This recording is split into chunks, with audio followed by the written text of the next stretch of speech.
Over 20 years ago, I coined the expression think big, and it's been a part of my life ever since. It's also come true. I became an even bigger success after I said it than I was before. And that's one reason I think it's an important way to think. It obviously works, and that's what I'm going to talk about today. What I said exactly in my first book, The Art of the Deal, is as follows. I like thinking big. I always have. To me, it's very simple. If you're going to be thinking anyway, you might as well think big. That book was a bestseller, and it's considered a business classic at this point. But I never thought those words would become bestsellers in their own right. It's an interesting point that I'm famous for two very short statements. Think big and you're fired. But let's stick to the first one for today. And I'd suggest strongly that you pay attention so that you won't have to hear the second one. Thinking big starts with the details and grows from there. Because I'm a builder, I'm very aware of the importance of having a good foundation. You can't take chances in construction. You can't be haphazard and say, well, maybe this will work, maybe it won't, so let's try it and find out. Because a lot of people will be at risk. I have to know if something will work or not. Every inch has to be accounted for. In other words, thinking big starts with being thorough. So number one, be thorough. Don't count on happenstance to get you anywhere because it won't. Number two, get a momentum going and keep your momentum going. You have to have big ideas, but you've got to have the energy to get them done, which can sometimes take a long time. If you don't have momentum, you will not have what it takes to get the job done. Patience alone isn't enough. I have a lawyer friend who used to refer to me as the reverse tornado who builds everything in his path. I always like that because it implies a lot of energy and a lot of momentum. And that's exactly what it takes to get anything done. So keep your momentum going. Number three, stay focused. You have to stay focused. The minute you lose focus, you will also be losing your momentum. They go together, and you will accomplish a lot more, even amazing things, if you make sure you keep these two things working together for you. I've seen very talented people literally go down the drain because they couldn't seem to keep their focus long enough to get anything done. In this day of multitasking, that can be a real challenge, but it's absolutely necessary. Ask yourself this question: what should I be thinking about right now? That simple question can restore your focus in no time at all. And your answer right now should be listening to Donald Trump. Number four, look at the solution, not the problem. This is very important if you ever want to learn to think big. And here's why. No matter what you do, you're bound to run into problems. It's just part of life, a part of business, a part of anything worth doing.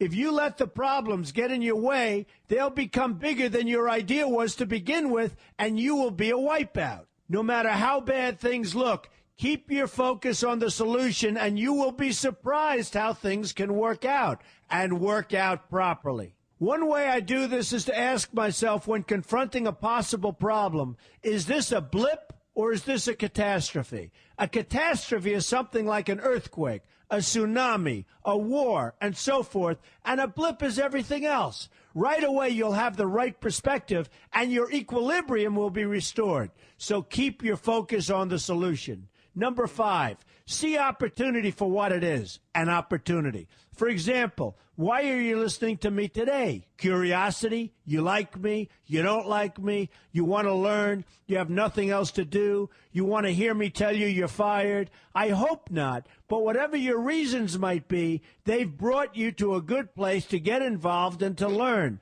And that's an opportunity right there. People think that because I'm rich and famous that I know everything. I know a lot, but one thing I know is that I don't know everything. So I ask myself this question every day.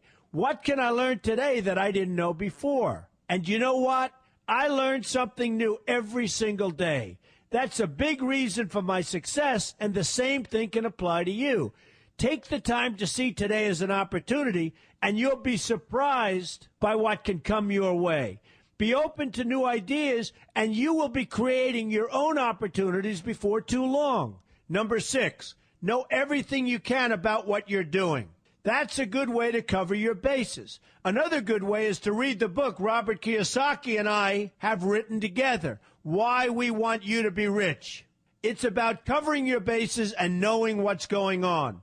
I remember when some guys came in to meet with me about a great idea they had for an atrium for a building on Wall Street. It was a beautiful idea except for one thing. None of them had thought about how the building would be supported around this fabulous atrium. They didn't take into account the steel columns that were necessary to support a 72-story building, a very big and embarrassing oversight that could have been avoided if they'd taken the time to think about what they were doing. Don't let that happen to you. Know what you're doing first. Number 7, be lucky. Remember the old saying, the harder I work, the luckier I get. Well, it happens to be true. It works for me, and I've encountered some pretty big successes. But this goes along with something that's absolutely necessary for great success. Be passionate. You have to love what you're doing if you want to be successful at it. My father told me that it's absolutely true. I might work 7 days a week, but it doesn't seem like work to me because I love what I'm doing. If you don't like what you're doing, find something else to do, or do it part-time until you can find something full-time. You will never be successful, happy, or healthy unless you're doing what you love to do. That's just the way it is. So give it some thought. In fact, give it a lot of thought. For example, if you're feeling frustrated, there are 2 ways to look at the situation. Frustration can mean that maybe you're expecting too much, or it can be an indication that you know you should be or could be doing more. Use frustration as a motivator. Use it to get where you want to go instead of staying where you don't want to be. But above all, be passionate. That's the fast track to success, no matter what your interests are. Number 8, see yourself as victorious. That can zap negativity immediately and put a positive spin on problems. I've gotten to the point where I see problems as challenges that I'll enjoy meeting and dealing with. My point here is that no matter what you do, you will encounter problems. Why not see them as challenges instead and know that you are more capable of dealing with them? That's positive thinking with a realistic slant. When I go into negotiations, I keep an open mind to what may happen. But I can tell you that there's already a done deal attitude on my part. I've already thought the process through to the extent that I know everything will be better off if they agree with what I've come up with because I've taken both sides into account. I enter the situation with a victorious attitude, and I've had enough victories to know that this attitude works. Use it. Number 9, be smart. Know that you have something unique to offer because you do use the tools that are provided for you and remain open to new ideas. That's being smart. That's also where innovation comes from. Being smart means you know how to use what you've got. That doesn't mean there's nothing left to learn, but it means that you will have the ability to learn and move forward with success. And success is very important. Success is what you want. Just be successful. Believe me, you'll be happier. I know people who have had very few real advantages in life, and yet they've managed to become giant successes. They figured out how to use what they had, not to dwell on what they didn't have. I'm convinced that everyone has something useful to offer, and if you apply yourself diligently, you'll find that you have what it takes to succeed, and you're going to be a lot happier for it. Number 10, above all, never give up. Never, never, never give up. The only time you will be a failure is if you quit trying. Only losers quit. The biggest losers in the world are quitters. Winners keep on going. So whatever you do, never give up.